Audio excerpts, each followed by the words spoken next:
As the Nereid's cry shattered the council's blockade and vanished into the darkness of the open sea, a strange tranquility settled within the ship. Adrian stood at the helm, but he knew that even if he let go, the ship would hold its course. The Nereid had read his primal desire to escape and was using the deep ocean currents like a high-speed highway.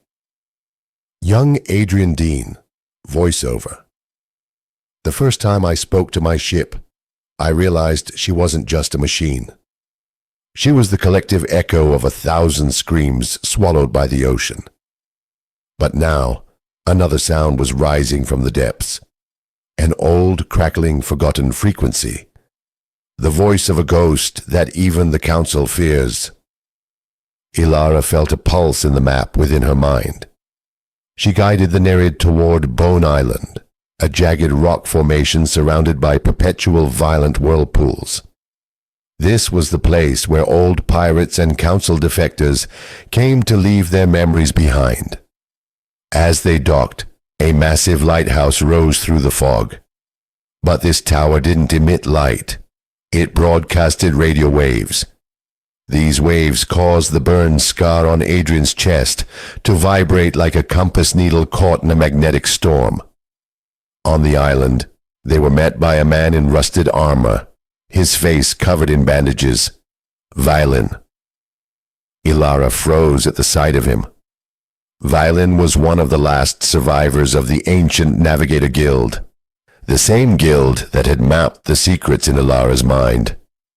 But there was a catch. Violin's mind had been fractured by the council, his memories imprisoned within the radio frequencies of ghost ships. Violin. So, you brought him, Ilara, the cry of the sea and her executioner. But a route is never given without a price.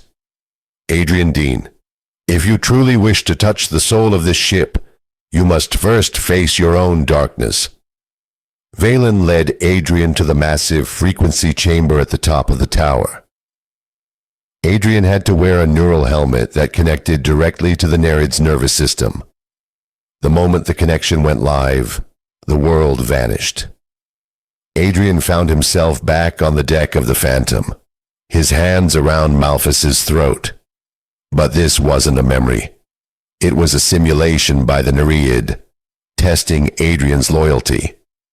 In this mental battle, Adrian refused to kill Malphas. He let him go.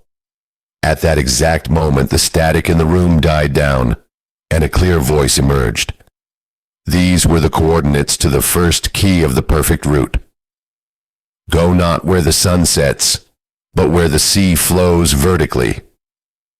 Just as the coordinates were secured, the mists around the island cleared. But those approaching weren't standard ships. To stop Adrian, the Council had deployed forbidden technology, the Shadow Fleet.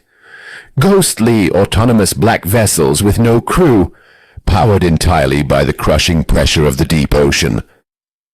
Adrian and Ilara sprinted back to the Nereid. Armed with the new coordinates, the ship overloaded its engines. Plasma wings surged from the hull, carving a massive rift in the water's surface. Adrian Dean, we found the lost frequency, Ilara. Now let's show the ocean what real music sounds like. As the Nereid streaked through the Shadow Fleet like a bolt of lightning, Bone Island vanished in a colossal explosion behind them. They were no longer just fugitives. They were the bearers of the ultimate key.